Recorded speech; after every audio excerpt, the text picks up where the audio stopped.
and reform. Colliding continents are the mightiest force on Earth.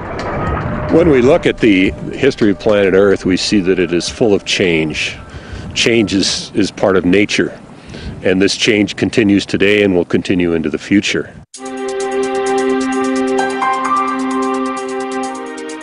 To understand how the continents shape our world, we must first travel back in time to the very birth of the Earth. 4.5 billion years ago, the Earth is created from the debris left over from the formation of the Sun. Dust and debris collide and clump together.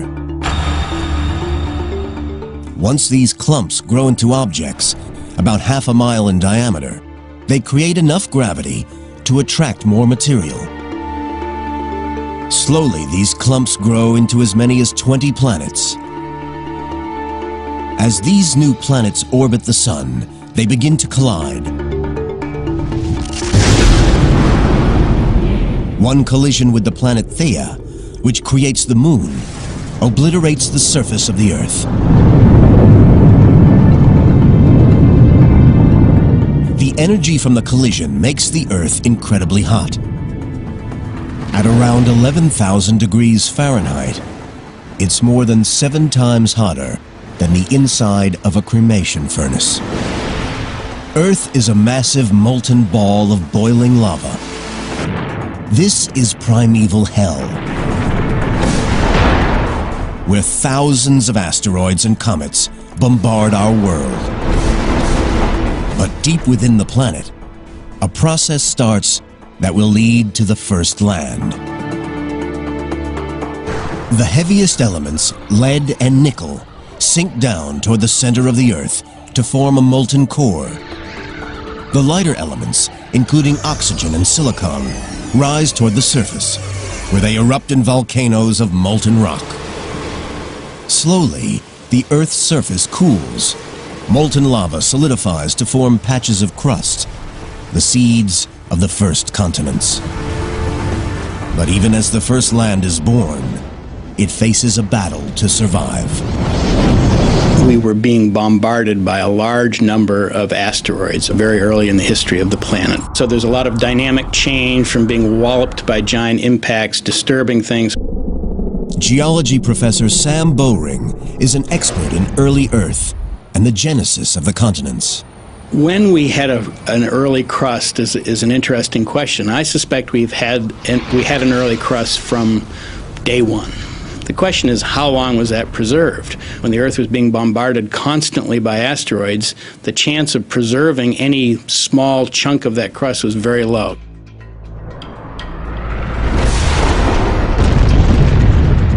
The relentless bombardment destroys the new planet's crust almost as soon as it forms. This recycling of the surface continues for many millions of years. But as the flux of asteroids began to wane, and as the Earth matured a little bit, I suspect the early crust lasted a little bit longer. Eventually, the barrage from asteroid impact slows down. The surface of the Earth continues to cool. But the Earth is missing one vital ingredient: oceans. Where Earth got its water has been a controversial topic over the years. I think most people now think that many meteoritic bodies actually contain quite a lot of water. Water carried by meteors and asteroids may form the oceans that surround the first continents. The Earth, 4.4 billion years ago. Our planet is now 150 million years old, and the first primitive landmasses have formed. They are not like the 7 instantly recognizable continents of today. They are just small rafts of rock floating on the mantle. But now a type of rock appears on the Earth's surface that will form the nucleus of future continents. A rock buoyant enough not to sink into the bowels of the Earth. Granite. In South Africa, in the Kaapvaal region southwest of Johannesburg, geologists examine ancient granite that has survived the ravages of time. These are the ancient remains of what some people consider to be the first true continent. We're looking at the relics, the remnants of the first continental nuclei. This is one of the oldest, but certainly the best preserved continental nucleus in the world. Geologist Alex Kisters studies how granite formed the first continents. The rocks here are so important because they are remarkably well preserved, much better than anywhere on Earth. And that allows us actually to study processes that were involved in the formation of these early crustal rocks. Kisters is collecting samples to date the age of the granite. We're drilling these little rock cores, taking them out, and then sending off later onto the lab to be dated. Dating rocks is a complex process because over long periods of time, the minerals can break down and reform into new rocks. Scientists look for an ingredient of rock that is tough enough to withstand the test of time. The answer is zircon, a crystal that is made inside molten rock as it solidifies. Even if the rock is destroyed, the zircons are durable enough to survive. Zircon is an incredibly interesting mineral, and it incorporates uranium and excludes lead, and that sets us up to have basically nature's time capsule. To illustrate this process, imagine that this hourglass is a newly formed zircon crystal. Sand in the top represents uranium. The sand in the bottom represents lead. Over millions of years, the uranium in the zircon turns into lead. Measuring the relative proportions of sand in the top and bottom of the glass reveals how much time has passed. Uranium's relentless decay into lead gives us a natural clock. Using this technique, geologists date this granite at 3.5 billion years old. This makes it some of the oldest rock on the planet. These rocks make up a major part of what is known as the Kopval Craton. A craton is an ancient raft of rock, light enough to float on the mantle, and around which a continent will grow. Ancient cratons have also been found in the heart of the Australian and North American continents. The craton here in Kopval in South Africa stretches for 463,000 square miles. It's almost twice the size of Texas. Without granite, the craton and modern continental crust wouldn't exist. Granite forms when minerals in the crust melt, then react with water, cool, and crystallize. Because it is made of lighter minerals, granite is less dense than other rock in the mantle, so it floats on the surface and mixes with other rocks to form rafts of land. The Kopval Craton is not totally built from granite. The oldest rocks here are these amazing pillow lavas exposed along the Komati River. 3.5 billion years ago, they form under the sea as lava emerges from an underwater volcanic vent. Upon contact with water, the lava immediately gains a solid crust, which then cracks and oozes additional large blobs called pillows. These rocks are amongst the oldest that we know. It's basically identical to pillow lavas that we see on the recent ocean floor or in settings like Hawaii. The Komati pillow lavas begin their life on the ocean floor, but are pushed up out of the sea to form part of a continent. But where did the granite come from? To create it, you need the right mix of minerals. A new theory suggests that life itself may have provided the missing ingredients. It may sound like an outlandish idea, but there's some evidence that living organisms that use photosynthesis appeared around the same time that the continents began to grow, 3.8 billion years ago. Scientists suggest that early organisms, microbes, help speed up the breakdown of rock emerging at the Earth's crust. Over hundreds of thousands of years, this rock breaks down into new minerals, which sink back into the mantle. Deep below the surface, they heat up and form granitic magma. the magma rises into the protocontinent, freezes, and forms huge solid rafts of granite. Now stabilized, the craton begins to grow, forming new baby continents. But cratons are not the only factors at work. More powerful forces are building up deep within the planet. Forces that have the power to rip apart landmasses and smash them together, changing the face of the planet forever.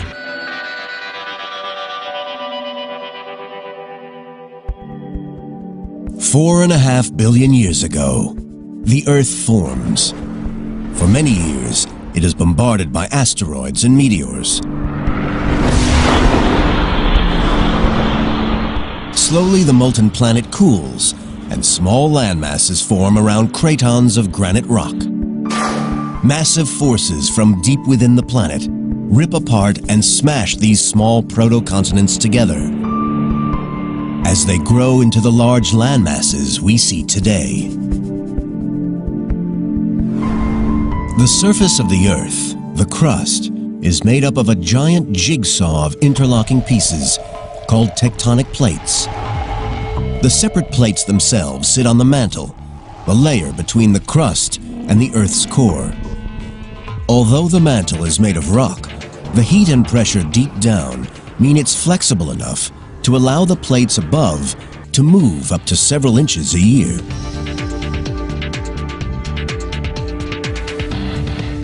Evidence for the theory of continental drift was first proposed in 1912 by German scientist Alfred Wegener. He noticed that identical fossils were discovered oceans away from each other. Paleontologist Professor Mark McMenamin of Mount Holyoke College in Massachusetts is an expert in fossil records. Wegener noted that a freshwater organism cannot cross a salty sea. And so if you find the fossils of a freshwater organism or a land creature on two continents that are now greatly separated by distance, they must once have been closer together. By identifying like fossils on different continents, scientists can map which continents were joined in the past. The fossil distributions will tell us where fossils occur and how the continents must have been juxtaposed. Fossils that are identical but occurring in very different parts of the world imply that the continents have drifted. When he first proposed his theory of continental drift, Wegener was laughed at. The idea that continents could actually move was considered preposterous. The problem was, he didn't know how the continents moved. The missing mechanism wasn't discovered until the 1960s. Plate tectonics is powered by heat. Plate tectonics is being largely driven by the fact that the interior of the Earth is much hotter than the surface. The temperature at the center of the core is 10,000 degrees Fahrenheit. It's as hot as the outer parts of the sun. Much of the heat is left over from the collisions and massive bombardment during the early days of the Earth. The rest comes from radioactive decay of heavy elements in the core. Heat escaping from the core creates convection currents in the next layer of the Earth, the mantle. The process is like a lava lamp, where heat from the bulb at the bottom creates convection currents in the oil, pushing the synthetic lava upward. The heat melts part of the mantle and sends plumes of magma, molten rock, rising to the surface. It rises between cracks in the plates, creating new rock that pushes the plates apart. I think that plate tectonics is virtually inescapable on this planet. It's an exceedingly efficient way to cool the interior of the Earth. This formation of new rock splits apart and separates the plates and the continents sitting on them. Today, the majority of this new rock forms under the sea, creating vast interconnected volcanic mountain ranges that extend through all the major oceans of the world. One range can clearly be seen at the bottom of the Atlantic Ocean, along the Mid-Atlantic Ridge. It stretches more than 12,000 miles from the subantarctic to the Arctic. It comes to the surface in a few places, Iceland was created from volcanic lava, bubbling up at the junction between the North American and Eurasian plates. It's one of the few places on Earth that one can actually see continents being pushed apart. We are watching here geological structures that you cannot really watch anywhere else. It's like a big textbook of geology. This is where the Earth's crust is being made. Pál Einarsson, professor of geophysics at the University of Iceland, monitors the mid-ocean ridge where the continental plates are splitting apart. The ridge in Iceland is almost 3 miles wide. On one side is the North American plate, on the other side, the Eurasian plate. The rift here grows as new rock forms at its center, pushing North America and Europe away from each other. The Atlantic Ocean widens, and the two continents drift apart. Eventually, the Atlantic could become as big as the Pacific. To measure how fast they're splitting, Einarsson takes global positioning system readings at specific points along the plate margin. We put the antenna right on top of the point, and then we can calculate the exact position of this point in the world with respect to the center of the Earth. Although the ridge appears calm and there's no magma rising to the surface, Einarsson's measurements show that the two continents are drifting apart by around an inch a year. So by the end of the century, Europe and America will be almost 8 feet further apart. The movement in Iceland is typical of the processes shaping the continents since their birth 4.4 billion years ago. It's part of the great cycle of the Earth's continents. The new crust, created at the mid-ocean ridge, moves away, cools, and eventually sinks back into the Earth. When the first proto-continents formed, there were several interconnecting tectonic plates, constantly bumping and grinding against each other, pushing the new land over the planet. Today, the Earth has over a dozen plates, some colliding together, some moving apart. They are powerful enough to move a continent the size of North America over 3,000 miles in 200 million years. That's 15 miles every million years. The Earth, 3.4 billion years ago, and plate tectonics pushes the proto-continents together. They combine to form ever larger tracts of land. Scientists suggest that cratons combine with other cratons to form a supercontinent, a huge continuous stretch of land. It's called Valbara. Scientists are unsure of its exact shape or size, as only a few pieces, like the craton in South Africa, still remain. But Valbara's days are numbered. A rising plume of heat is growing beneath it. It's about to rip the world's first supercontinent into pieces.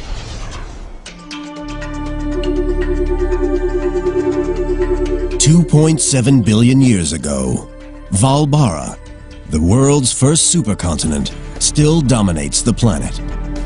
But plate tectonics, powered by heat from the Earth's core, is about to split it apart. Rock is a good insulator. When a continent gets very large, the rock traps heat beneath it.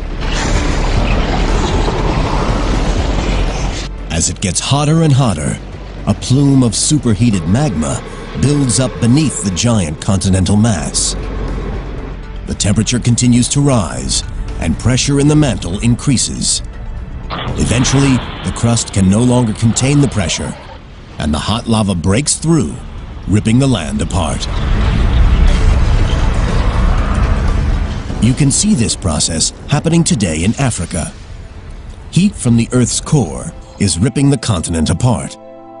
A giant rift valley runs from the Red Sea down to Mozambique. Giant cracks are opening up in the land. Volcanoes, like Kilimanjaro, mark spots where molten rock have risen to the surface in the past.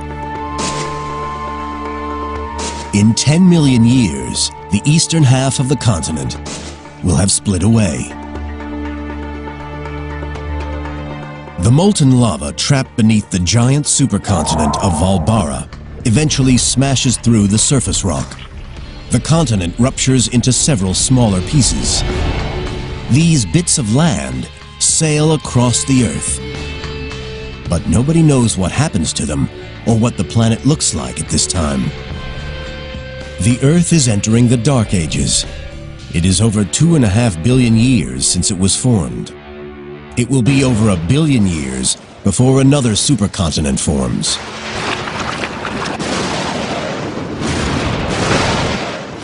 The Earth is entering a deadly cycle of destruction and rebirth.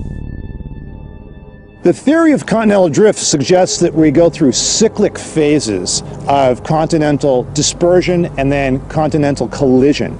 And the continents then seem to move apart from one another and then collide with one another over a maybe 100 million year or more time scale. When a large continent splits apart, the separate pieces travel away from each other, pushed by the creation of new land at the ridge between plates. Because the Earth has a constant surface area, the same amount of land created must be absorbed into the Earth. This process happens at subduction zones at the junctions of plates. At a subduction zone, crust dives down into the mantle to be melted to form new rock. When the plate subducts into the Earth, it brings two pieces of land together. When they collide, a new supercontinent starts to form. It is now 1.1 billion years ago on our timeline, and the next known supercontinent has formed. Its name is Rodinia, and it holds almost all of the continental rock on the surface of the Earth. Still, no one knows exactly what it looked like, but at its heart is an area that will eventually become North America. 350 million years later, the cycle of annihilation and creation starts again as the buildup of heat beneath the surface of the Earth tears Rodinia apart. When Rodinia splits, it forms several smaller continents that for millions of years drift apart and then drift back together again to form Gondwana, a supercontinent in the southern hemisphere. Eventually, after several 100 million years, Gondwana slowly splits apart. Plate tectonics pushed the land back together to create the world's last supercontinent. It's a huge landmass known as Pangaea. All the continents we know today are here, joined together. Geologists are able to plot the continents' relative positions because 350 million years ago, there are numerous species on Earth, each living in distinct regions. This specimen that I have right here is the first trilobite that was ever described from what is now the United States. It is exactly the same type of trilobite that occurs on the other side of the Atlantic Ocean in North Africa. So we know then that the trilobites in the Old and New Worlds must have been close together because they're so closely related. The fossil records show that North America and Europe rest next to one another. The land where New York now sits is next to Morocco in North Africa. The Atlantic Ocean does not exist. The east coast of South America nestles against the western coast of Africa, while Australia, India, and Antarctica are joined to the southeast of Africa. If we want to look at a picture of the world 250 million years ago, we're going to look at a world in which a four-footed creature could walk from one end of this landmass to the other. Pangaea is one giant continuous landmass. It not only makes the world look very different, it also has a dramatic effect on climate. Because much of the land is located far from the sea, the climate of the interior changes radically from season to season. It gets very hot in the summertime and extremely cold in the winter. You don't have the moderating influence of the ocean that we have today. So it's a very different world, and it's a world that in some ways is harsher and less hospitable, at least to life on land. It's thought that the climate change caused by Pangaea's formation may have played a role in one of the largest mass extinctions on Earth. This event, known as the Permo-Triassic mass extinction, wipes out about 90% of all life on Earth. It's been called the mother of all mass extinctions. I would consider that the formation of Pangaea, with its climate worsening effects, to be a contributing factor, however, and not the sole cause of the mass extinction. 250 million years ago, and the supercontinent of Pangaea is breaking up. The continents we know and recognize today begin to take shape. Over the next tens of millions of years, South America drifts away from Africa, North America away from Europe. Australia splits off from Antarctica and heads north to warmer climes. The positions of our continents are becoming familiar, although their distinguishable features are not. The world's vast mountain ranges, the Alps and Himalayas, and its great valleys, like the Grand Canyon, are yet to form. They will emerge out of one of the biggest battles in nature, the battle between colliding continents.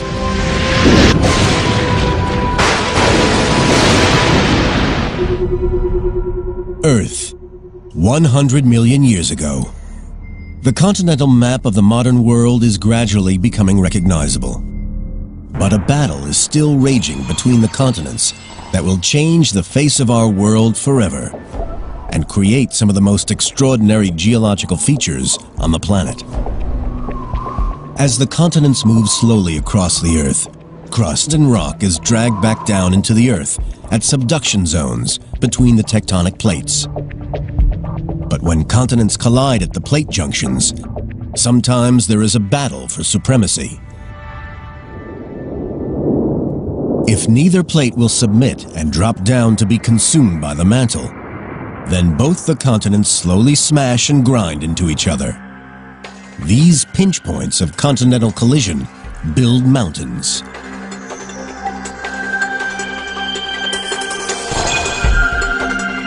The Alps are the largest mountain range in Europe. Higher than the Rockies, the Alps stretch from France in the west through Italy, Switzerland, and Austria to Slovenia in the east. Their formation is a direct result of a continental collision between Africa and Europe.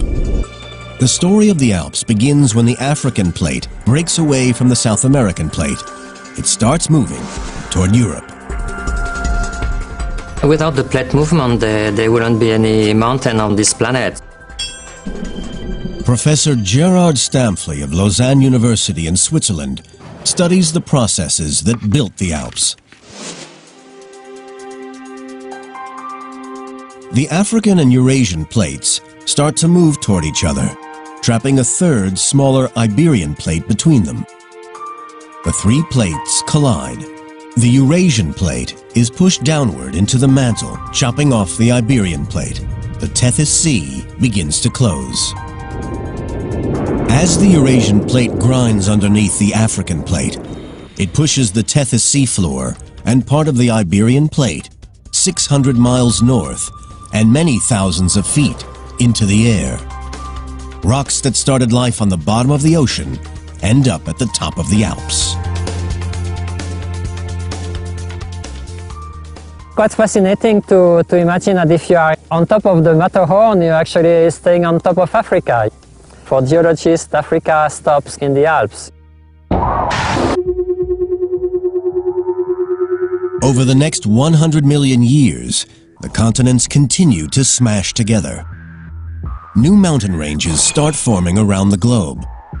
The largest, the Himalayas, form as the Indian plate charges northward toward the Eurasian plate. It moves at 2 inches per year, lining up a head-on collision. The movement of the Indian plate leads to a clash between two giant continents and creates some of the highest structures ever to exist on Earth. The incredible power of continental drift not only builds mountains, It also sculpts one of the world's most recognizable landmarks, the Grand Canyon in Arizona. The Grand Canyon is a great scar on the surface of the Earth. Geologist Ron Blakey has been studying the canyon for over 30 years. It's just a wonderful place to come face to face with planet Earth. The Grand Canyon is 277 miles long and up to 18 miles wide. At its deepest, it stretches down for over a mile. The gorge exposes the interior of the North American continent. It's like looking through the pages of a book. Each layer tells a story about the past. One of the really neat things about Grand Canyon is as we go up the walls of the Grand Canyon, it's just like going through a time machine. Layer upon layer of rock reveal the geological history of North America, from present day to 2 billion years ago. The deeper you go, the older the rocks. By studying the layers, Blakey can piece together the history of the canyon. He finds some of the most interesting evidence at the very top: fossils of ocean creatures. Wow, this bed's the jackpot here. What we have is an extraordinary example of a Permian seafloor.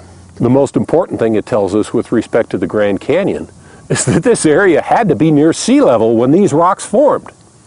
Now it's 7,000 feet above sea level on the rim of the Grand Canyon. So something had to happen.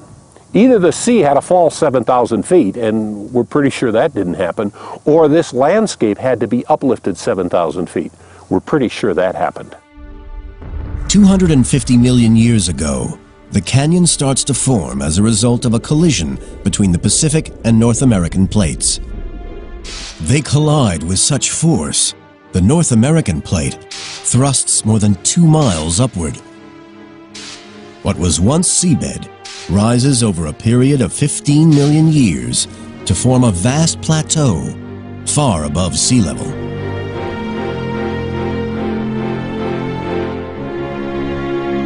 It stays that way for millions of years until it is transformed by water erosion.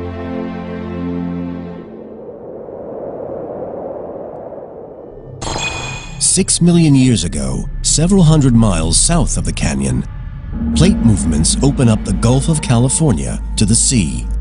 For the first time, small streams in the Rocky Mountains could empty into the ocean.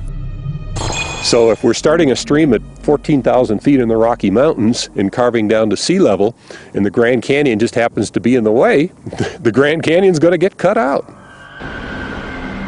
These streams merge to form what is now called the Colorado River. It cuts down through the land, heading toward the Gulf of California. It took a river to carve the canyon. The water has carved down through the rocks layer by layer by layer, removing material out of the canyon and leaving the great void that sits behind me. The Grand Canyon is a testament to the awesome power of the continents in shaping our world. Back on our journey, tracing the birth and death of the continents, it is now 20 million years ago. 2,500 miles south of the Grand Canyon, another plate collision is about to take place.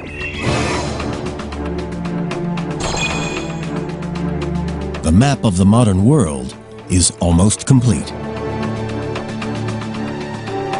At this time, water flowing freely between the Pacific and Atlantic Oceans still separates North and South America.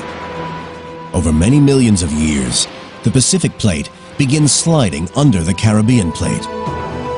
The pressure causes underwater volcanoes to erupt. Some explode with such ferocity that they create a range of small islands between North and South America.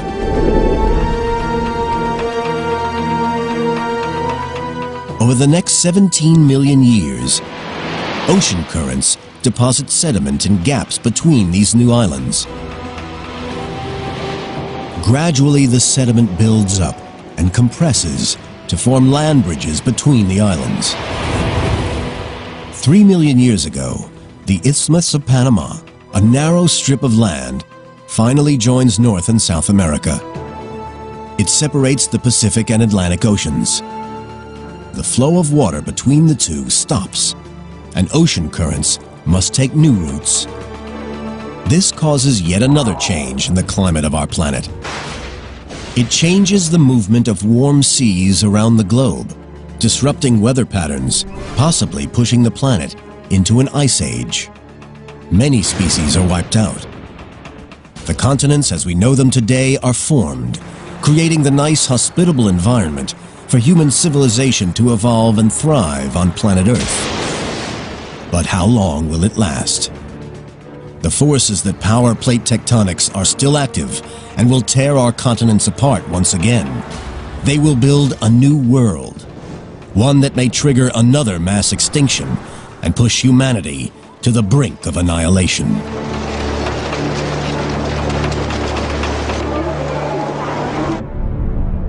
A view from space reveals Earth's continents as we know them today. There are 7 in total, but some are separated by a political divide rather than a geographical one. Africa-Eurasia is a supercontinent comprising of Africa, Europe, and Asia. It stretches from the Siberian Plateau in Russia to the Cape of Good Hope in South Africa. A spectacular route across 3 continents, incorporating dramatic climate change, vivid scenery, and diverse cultures.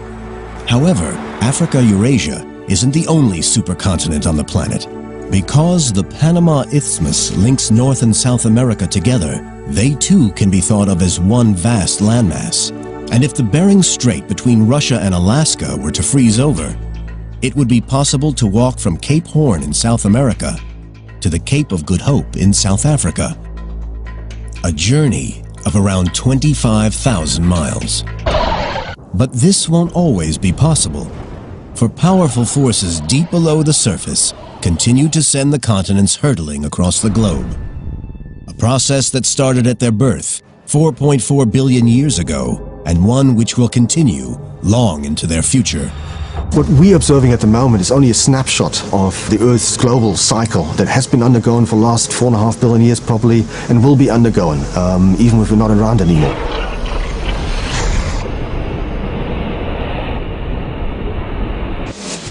The global continental cycle has another impact on our world. It causes many natural disasters. Plate movement creates stress points, which lead to volcanic eruptions. As continents split apart, instability at the plate junctions causes earthquakes that rip apart whole communities. This one, on October 8, 2005, in Pakistan-ruled Kashmir, killed nearly 75,000 people and left up to 3 million homeless. And when plates subduct into the earth, their death throes produce devastating waves. The 2004 Indonesian tsunami is just one demonstration of the terrifying power unleashed when plates move. Such natural disasters are part of the continental cycle, and they're not going to stop. Plates moving is something we have to live with. There's nothing we can do about it. It's going to happen. There are going to be big earthquakes in California. There's going to be a lot of damage. There's going to be loss of life.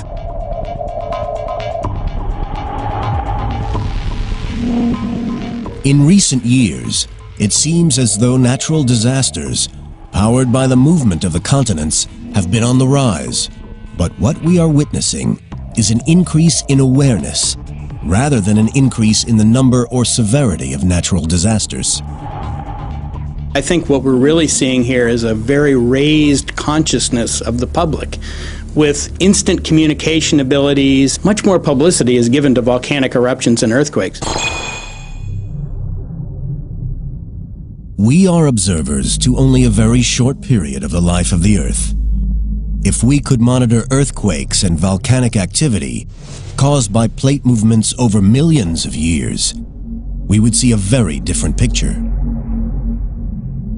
When you look at something over 10 years, you might have 10 major earthquakes. The next 10 years you might not have any, but that's not significant. It just is related to the short period of time that you're making the observation at. When you start looking at hundreds, thousands, and millions of years, all that averages out. It's impossible to predict exactly when the next disaster will occur. But it is possible to predict where it will happen. The plate boundaries. Map the location of earthquakes and volcanoes, and they line up with the cracks between plates. Plot where these plates will move over the next tens of millions of years, and the future looks bleak for many of the world's cities.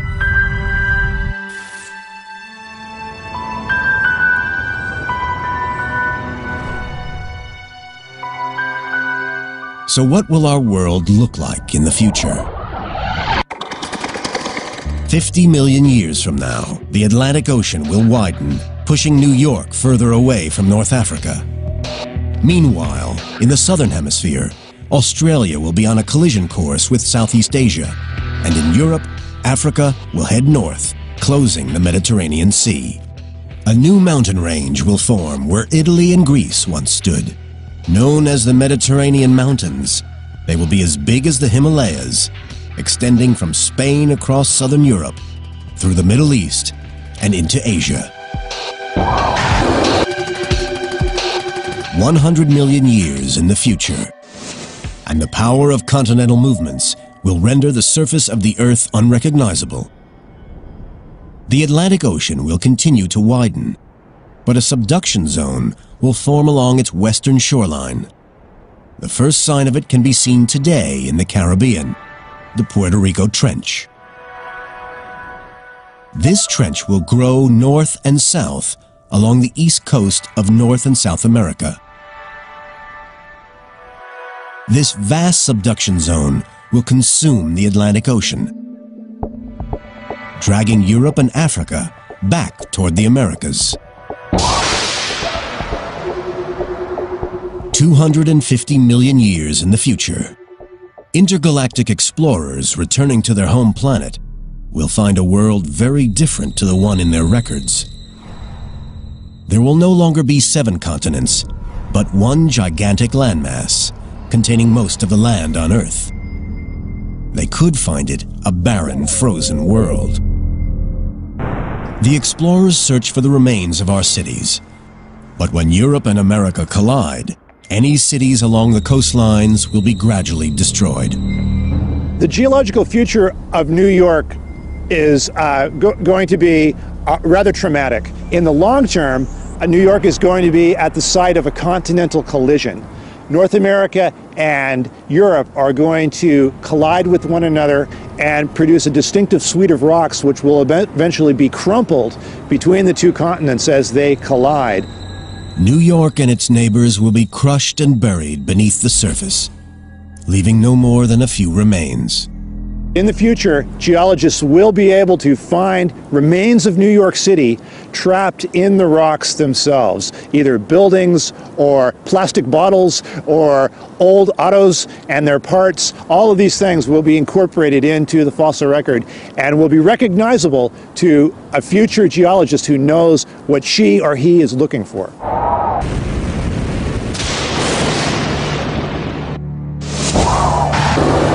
Because of its similarities to past supercontinents, this future landmass is called Pangaea Ultima, the final Pangaea. Nearly all the landmasses in the world will be joined together. Pangaea Ultima will probably experience climate extremes, freezing winters and scorching summers. This deadly weather could have devastating effects on all life on Earth. The implications for the human race are interesting to speculate about. Certainly, the disposition of the continents over time will affect Earth's climate, and that will in turn have an influence on which organisms survive, which go extinct, and could be a factor in future mass extinctions. The world we know is inching slowly toward its own destruction. The processes that shape the surface of the Earth are never going to change. We're going to have earthquakes, we're going to have volcanoes, we're going to have tsunamis and hurricanes, regardless of whether humans inhabit the planet. And so the planet will always be here, probably. Plate tectonics will operate for the foreseeable few 100 million years. The question is whether humans will be here to witness it or not. But even Pangea Ultima might not be the end of the story. The forces that created it may eventually rip it apart and start the cycle of death and rebirth again. But by then, the impact of colliding continents could have been too much for our species.